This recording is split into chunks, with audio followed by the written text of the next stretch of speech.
Muy bien, continuamos en Esta Boca es Mía y ahora sí cambiamos radicalmente el tema. Les anunciábamos que iba a estar en estudio con nosotros Marcelo Abdala, secretario general del PIT-CNT, que por estos días ha tenido mucho protagonismo, para algunos para bien, para otros para mal. Vamos a darle, por supuesto, lugar a que él explique por qué fue, a qué fue y qué vio. En definitiva, sí sirve para sumar en la construcción de la opinión pública general sobre lo que está pasando en Venezuela, que como saben, si bien está todavía dividida, el apoyo a Maduro está quedando bastante aislado, ¿no? Eso me podrá decir que es así, que está bastante aislado. Sí. Antes, repasemos su peregrinar por Venezuela, ¿le parece? ¿Cómo no? Director. ¡Viva Uruguay! Uruguay! Marcelo, ¿cómo estás, hermano? ¿Cómo andas tú, presidente? Bien, bien. Abdala viajó a Venezuela invitado por la Central de Trabajadores de aquel país y allí expresó el respaldo de la Central Sindical Uruguaya y, según dijo, del pueblo de Uruguay a Maduro y su gobierno. Estamos en un momento sumamente complejo en el continente porque se despliega la contraofensiva del imperialismo, las clases dominantes y la derecha en todo el continente. Y en Uruguay, en nuestra patria de Artigas, el movimiento obrero y el pueblo es solidario, cariñoso, amigo de la revolución bolivariana. No hay ninguna vacilación en ese sentido. Y vamos a convocar a todas las centrales amigas, a todas las centrales clasistas, a todas las centrales democráticas y que están de acuerdo con transformaciones a favor de nuestro pueblo, a un gran encuentro internacional en el mes de julio, en donde ambas centrales vamos a convidar a todos los amigos para enfrentar la contraofensiva del imperialismo yanqui, digamos, en toda América Latina. Yo no voy a opinar sobre lo que dijo, me parece que se excedió en su representatividad del pueblo y de todo el sistema sindical uruguayo, que hizo afirmaciones que me parece que fueron un poco exageradas, pero que corren por cuenta y riesgo de él. Con la perspectiva del tiempo, Abdala, ¿fue exagerado incluir a todo el pueblo uruguayo y a todas las sindicales en el apoyo a Maduro? Bueno, si uno considera estrictamente el pueblo en toda su diversidad de opiniones, es notorio que este tema divide opiniones en el pueblo. Yo reconozco eso. Lo que sucede es que yo fui invitado por la central obrera ya, que se llama Central Bolivariana Socialista de los Trabajadores. Fui a resolver 3 grandes cuestiones. Me invitaron en abril del 2016. A mí me cuesta bastante organizar para salir por las responsabilidades que tengo aquí. Y al final de cuentas, en noviembre, diciembre, se terminó de concretar que a principios de abril del 17 yo fuera para allá. La primera tarea era explorar un acuerdo de colaboración intersindical entre ambas centrales, cosa que fue exitosa. En principio, el martes vamos a dar un informe en el secretariado, pero en el mes de mayo, a principios del mes de mayo, una delegación de ellos vendría para aquí, para Uruguay. Y la segunda... ¿Tienen libertad, de derecho de huelga, de ocupación, los sindicatos en Venezuela? ¿Tienen las mismas libertades o logros que han conquistado los sindicatos aquí en nuestro país? Es diferente el sistema, ¿no? Digamos, yo, si miro la Constitución de la República, hay consagrados todos los derechos que nosotros tenemos aquí. Derecho a la sindicalización, a la organización, a la huelga, a la libertad de expresión. La segunda tarea que yo fui, además de pero ibas con un pero por ahí. No, lo que te iba a decir es que lo que yo vi, digamos, estuve una semana, tampoco uno se puede hacer un panorama exhaustivo, digamos, de la realidad. Pero la segunda dirección de trabajo que yo me llevé era conocer la Guayana venezolana, la Guayana industrial, que queda allá en el Amazonas, donde hay todo un complejo minero siderúrgico y del aluminio, desde la bauxita hasta el aluminio. Y a mí no me lo contaron. Yo vi que en la puerta de una empresa siderúrgica de 17.000 trabajadores, en el turno de las 7 de la mañana hasta las 3, yo estaba parado ahí a las 6:30 de la mañana, la gente estaba yendo a trabajar, y había una asamblea, un acto del sindicato, con parlantes, con cierta infraestructura para que la gente escuche, y a media cuadra había una asamblea de la derecha, de la oposición al gobierno de Maduro, sin ningún tipo de inconveniente. Claro, yo vi también cómo los trabajadores iban a la actividad de su organización.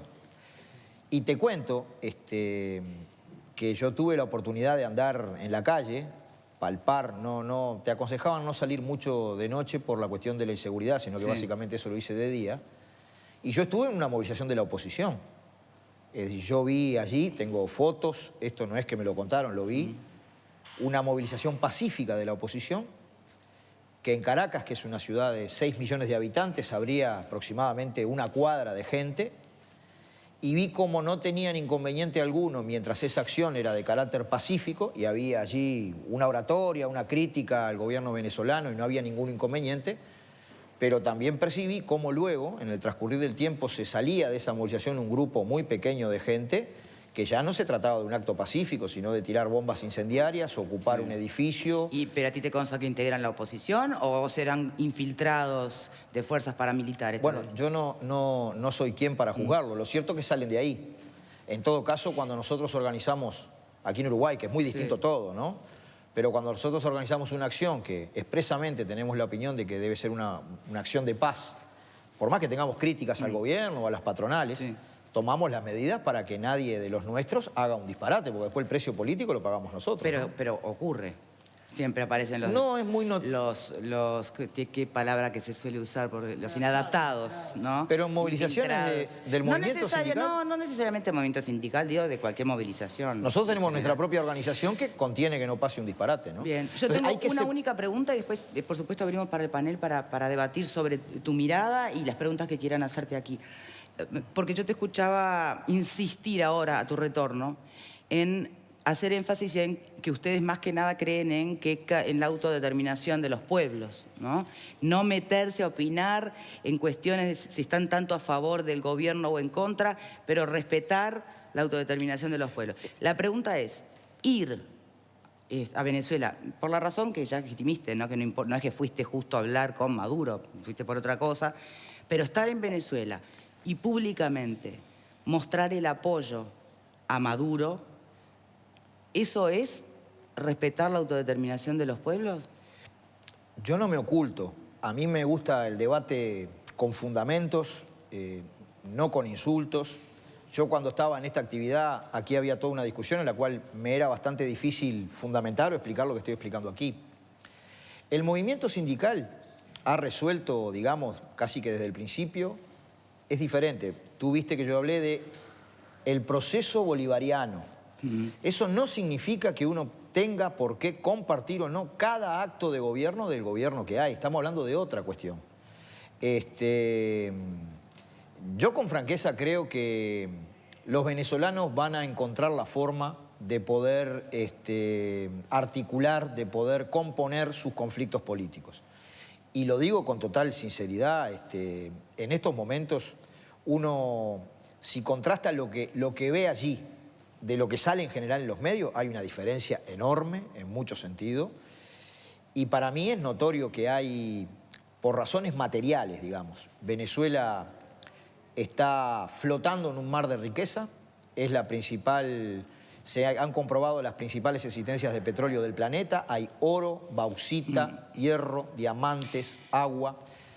Creo que en este contexto mundial, en Norteamérica está involucrada en Siria, en el Medio Oriente, está en una decadencia, digamos, con respecto al ascenso chino. La cuestión es toda América Latina. Hay todo un movimiento de Norteamérica. O sea, la injerencia de Estados Unidos, como existió la influencia de la URSS en su momento, hoy Rusia, eso es indiscutible. Y la OEA está jugando para mí un papel realmente nefasto. Bien, eso es un tema. Negarlo es tan caprichoso como algunos dirán, pero también culpar siempre al imperio, a Estados Unidos y al capitalismo de lo que vive hoy Venezuela suena como un camino demasiado facilista. Ellos están haciendo una autocrítica. Almagro ayer para CNN, por ejemplo, ¿no? Habló de que en realidad el presente de Venezuela es resultado de ese proceso bolivariano al que tú haces referencia, cuando decís yo apoyo el proceso, no al gobierno de turno, pero que consecuencia del proceso bolivariano, habló de 17 años, o sea que agarra a Chávez, esto es lo que le pasa a Venezuela. Yo tengo una opinión. A mí me llamó mucho la atención cuando ellos hablan del agotamiento del modelo rentista basado en el petróleo. Creo que ahí lo que hubo fue una transformación democrática desde el punto de vista que esa enorme riqueza del petróleo que antes la tenían solamente unos pocos, se trató de distribuir de otra manera. Pero ellos mismos están haciendo una autocrítica de que no han hecho lo suficiente para diversificar la matriz productiva, desarrollar su agro. Sí, depender todo del petróleo. Cuando uno apuesta todas las monedas a un recurso, le bajan el precio, como sucedió hace 2 años con el petróleo, y entran problemas. Además, para colmo de males, me comentaban que el año pasado tuvieron bastantes problemas energéticos porque hubo una sequía, que además se les secaron las represas. Yo sostengo que allí hay un orden constitucional que es distinto, es decir, no es muy entendible por parte... Hay 5 poderes diferentes. El año que viene va a haber elecciones presidenciales. Aunque hay 5 poderes, la cultura de ellos es distinta a la nuestra, es más presidencialista. El gobierno está llamando a un diálogo con la mediación del Papa Francisco, José Luis Zapatero, Torrijos, para ver de qué manera se pueden llegar a acuerdos. En realidad, entre una situación de una derecha que es violentista... ¿Parte o toda la derecha? No, yo diría parte. No creo que sea toda la oposición porque no soy yo, no estoy al detalle para juzgarlo, pero lo que sucede es que de una acción que de repente tiene una cuadra de gente, salen 250 personas y hacen cuestiones que no es que esté mal desde el punto de vista de su manifestación política, sino que es delictiva porque no se puede prender fuego a un edificio, digamos. Es decir, la acción política no justifica cualquier medio, me parece a mí, ¿no? ¿5 muertos se pueden justificar? Para mí es injustificable desde todo punto de vista. ¿Qué opinan por aquí? En ese sentido, hay que ver, porque la justicia ya apresó a un personaje de la Guardia Nacional, pero los otros 3... se le está acusando a los propios violentistas de derecha que los asesinaron. Vamos a ver en qué termina eso, ¿no? Hay uno que fue un policía que está preso ya. Los otros 3 es un chiquilín lamentable, ¿no? Sí, 14 años. Que fue asesinado por un manifestante. Tiro en el abdomen. Y una señora que tenía que pasar para atenderse en la emergencia, como estaba cortada la calle. Lo que pasa es que la oposición lo que está pidiendo es que el gobierno se encargue de estos grupos que se infiltran y que son violentos porque no responden a los intereses de la oposición. Ah, no, pero si yo organizo una movilización, me hago cargo de lo que pasa. El 70% en una encuesta independiente del gobierno, el 70% de la población venezolana quiere una salida pacífica. Y no esta cuestión que además está estimulada. Yo los convoco a que lean la resolución del Comando Sur de Estados Unidos y la descripción que se hace allí, que salió en febrero del año pasado, y hay que ver que en definitiva lo que ellos marcan como estrategia previa, política, preparatoria, de lo que sí podría ser un golpe de Estado, es lo que están haciendo ahora, ¿no? A ver. Bueno, a mí lo que pasa con Venezuela son varias cosas al mismo tiempo. Desde siempre apoyé el proceso bolivariano, el proceso de Hugo Chávez, pero creo que a Maduro le ha quedado muy grande el zapato. Maduro es un personaje casi caricaturesco, ¿tá?, que sostiene todo sobre un intento de copiar a Chávez, pero no le llega en la psiquis, no sé, la verdad, es un personaje hasta creo que siniestro de tan tonto que es. Pero el proceso bolivariano, ¿tá?, para mí es muy importante, fue muy importante para América Latina, lo que dice Abdala de el petróleo en manos de las multinacionales y en un momento al otro el petróleo en manos del Estado venezolano, del gobierno venezolano en el caso de Chávez. Después, por otro lado, lo que me sucede es que en realidad cuando uno estudia historia, uno ve lo que fue el proceso chileno en 1973, cómo la CIA se infiltró, y para todos nosotros nos parece algo normal. ¿Por qué? Porque Estados Unidos lo aceptó, ¿no? Entonces hoy sabemos que el Plan Cóndor existió, sabemos que se infiltró la CIA en lo que son los sindicatos en Chile, que desestabilizó Chile y terminó con la muerte de Allende y el golpe de Pinochet. Ahí nos parece perfecto, nos parece bien, porque es historia. Pero cuando vamos al presente, muchas veces no podemos ver esos signos, esas cosas que nos van apareciendo, que tienen que ver con infiltraciones. Los medios de comunicación nos están dando una realidad muchas veces absolutamente tergiversada. La CNN, obviamente, si vos querés saber de Venezuela, mirás la CNN, no, mirá a otro lado.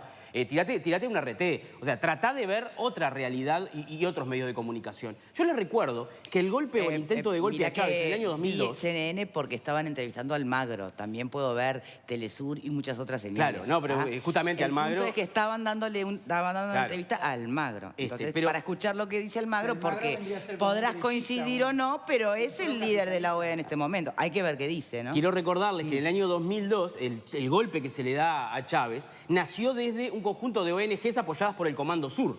Y les recuerdo que esas mismas ONG fueron expulsadas de Bolivia por Evo Morales y fueron expulsadas por Correa de Ecuador. O sea, la idea de que el Comando Sur está generando, y esto va a parecer y muchos me van a decir, vos sos conspiracionista. No soy nada conspiracionista. Todo esto lo investigué. O sea, el concepto de derechos humanos es una de las bases del Comando Sur, ¿tá? Y desde Estados Unidos el Comando Sur, que es básicamente el comando que le corresponde a esta parte del mundo, está generando a través de ONGs y financiaciones la idea de que donde se violentan los derechos humanos hay que invadir. Y allá invadieron Egipto, y allá generaron la primavera árabe, y allá van a Siria, y siempre los derechos humanos como caballito de batalla, porque son políticamente correctos. ¿Quién va a estar en contra de los derechos humanos? Estamos todos a favor. Pero en realidad, cuando los derechos humanos se utilizan para infiltrarse en los países, cuando se utilizan como... Con una posición tan... que aplaudimos tanto a Venezuela, pero organicemos los tiempos, ¿no? ¿Querés? Bueno, yo simplemente quiero decir que con respecto a lo que dice Leo de lo bueno que hizo el proceso bolivariano, la revolución bolivariana para América Latina, yo creo que en el caso puntual nuestro, al que le hizo mejor fue a los dueños de una empresa que se llama Aire Fresco, que son amigos de un grupo político mayoritario dentro del Frente Amplio. Creo que son los únicos a los que me parece que ha beneficiado rotundamente. Y cuando Marcelo, a quien agradezco que haya venido acá, le aplaudo que hayas venido acá porque me parece re importante que después del gran bolonqui que armaste vengas ni me enteré de costado. Y te expongas a las opiniones contrarias a tu posición. Me parece fantástico. Realmente le quiero decir que cuando él habló, a mi juicio erróneamente, en nombre del pueblo uruguayo, eso se lo hubiera aceptado si su apoyo hubiera sido al pueblo venezolano, porque aquí de lo que se trata es de apoyar al pueblo venezolano, un pueblo que en los últimos días sufrió 5 muertes, ahora resulta que las muertes son por culpa de la oposición y de la derecha, y me parece escuchar a los milicos en los años 70 cuando decían que al liberarse lo habían matado los mismos manifestantes, la misma mentira atroz para ocultar que hay un gobierno autoritario que está ejerciendo violencia sobre los ciudadanos que ejercen el derecho de manifestarse contra ese gobierno. Entonces, la verdad que cuando uno escucha los dobleces con que se manejan estos temas, cuando uno escucha la vieja estrategia de Goebbels de decir: convirtamos a los judíos en el enemigo de todo, que es el culpable de todo lo que le pasa a Alemania, que es lo mismo que está haciendo ahora Maduro con Estados Unidos. Toda la culpa la tiene el Comando Sur y Estados Unidos, y nada de la culpa tiene un proceso político y económico en el cual hoy la gente no tiene ni siquiera papel higiénico en los supermercados. Álvaro, cuando agarres un libro de historia, hablamos. En los sanatorios. Agarrá un libro de historia y estudia todas las intervenciones de Estados Unidos en América Latina. Estudio, yo sé que en el contexto ahora se volvió bueno, ahora se volvió maravilloso. Estados Unidos ejerció una influencia terrible, yo lo sé, porque había un contexto de Guerra Fría. Ahora no hay un contexto de Guerra Fría, ahora hay un pueblo que está padeciendo el gobierno más ineficiente, más corrupto y más autoritario que ha tenido a lo largo de toda su historia. Por favor. Sebastián y Verónica. Sí, ya voy contigo, déjame que hablen. A ver, Sebastián y Verónica. Dos cosas a Marcelo puntualmente, más allá para no irnos tanto de la discusión. ¿En qué camino se cruza el momento del gobierno de Venezuela, donde el gobierno uruguayo le está pidiendo una disculpa al presidente por la forma en la que expresó el vínculo entre Uruguay y Estados Unidos para un poco sacar del contexto general de Venezuela lo que está pasando? ¿En qué camino se encuentra con la presencia, más allá de que fue causal? Yo te entiendo que fue causal y no casual, o sea, en realidad fue casual y no causal. Claro, fue casual, estabas ahí porque estabas, no porque esto estaba pasando, porque estaba planificado. Pero más allá de eso, ¿en qué camino se junta con ese apoyo que vos le das como secretario general de la Central Sindical? Dejo un poco de lado lo del pueblo, voy más puntual a la Central Sindical. ¿Dónde se junta ese camino? O sea, ¿dónde está? Mirá, una cuestión. Se puede sostener que lo que yo vi en 7 días no sea representativo, pero yo repito, cuando la oposición se junta y hace una manifestación pacífica, no existe ningún tipo de represión. Ellos están en su mambo, en su plaza, dicen lo que tienen que decir. Los líos se arman, por eso digo que en cierta medida puede ser una profecía autocumplida, digamos, cuando de esa acción se desprende un grupo que es muy pequeño y la toma con incendiar un local público del Tribunal de Justicia u otras cuestiones, digamos, en donde hay una raya que hay que saber que no es lo mismo una manifestación pacífica que un hecho de violencia, ¿no? Bueno, también los milicos te mostraban, Marcelo, a los estudiantes arriba de la UDELAR tirando piedras y decían, ven cómo son agresivos. Y así mataron estudiantes. Con mucho respeto, hasta cariño, digamos. Yo tenía 16 años y me inicié en la militancia en lucha contra la dictadura. Yo también. Y recuerdo una movilización que nos agrupamos caminando por Mercedes, porque 18 estaba toda tomada por los militares, y dimos vuelta en Magallanes. Hay un bar muy importante allí, en la esquina de 18 y Magallanes, y para una manifestación pacífica vinieron los milicos y nos dieron a mansalva. Yo tengo esta cicatriz de esa época cuando yo tenía 16 años. Esto es otra historia. Pero no es que me lo contaron, yo lo vi. Quiero aclarar eso porque, es más, lo vi en una fábrica. 5.000 trabajadores con un parlante escuchando un planteo y a media cuadra un acto, oposición, muy crítico con el gobierno, y si habían 10 trabajadores, 15, 20, estaban sin ningún tipo de inconveniente, ¿no? Entonces yo también tengo que decir lo que... Capaz que es la campanita que suena menos con respecto a la onda mediática que viene de todos lados, pero es lo que yo vi. ¿Puedo preguntar? Con respecto a eso que decís tú, mirá, yo estoy convencido que los estados deben dialogar. Es decir, yo no me hago cargo de lo que dijo Maduro, es su asunto ese. Creo que, me imagino que como Estado, el Estado Bolivariano de Venezuela debe hacer las aclaraciones que entienda pertinente y aclarar las cosas para beneficio de una relación que yo considero que es importante. También con mucho respeto lo digo. ¿Ese planteo lo hiciste ante Maduro?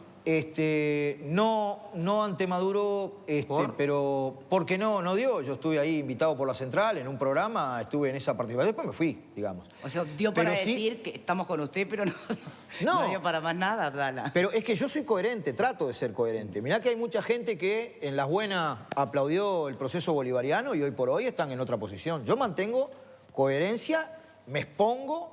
Y cuando expongo, me expongo, ¿no? Las izquierdas cobardes. No, yo hice algún... Maduro, ¿no? Para Maduro ahí está. No, yo lo que hice es algún comentario en el sentido, bueno, sería bueno que esto se viera, en fin, son cuestiones de carácter diplomático, ¿no? También te quiero decir lo siguiente, porque hay que ser sincero, ¿no? Yo no comparto la línea que nuestro país está teniendo con respecto a la cuestión venezolana. Porque hay 15 resoluciones de Uruguay antes de esto, ¿no? Yo quiero ser muy claro, ¿no? Una con Brasil, que nosotros ya dijimos lo que pensamos del gobierno de Brasil, otra con Colombia, otra con México. La OEA no dice absolutamente nada de los asesinados en Paraguay. Están encontrando fosas comunes de desaparecidos en México, no dice absolutamente nada de México. De los dirigentes sindicales que hoy se siguen asesinando en Colombia.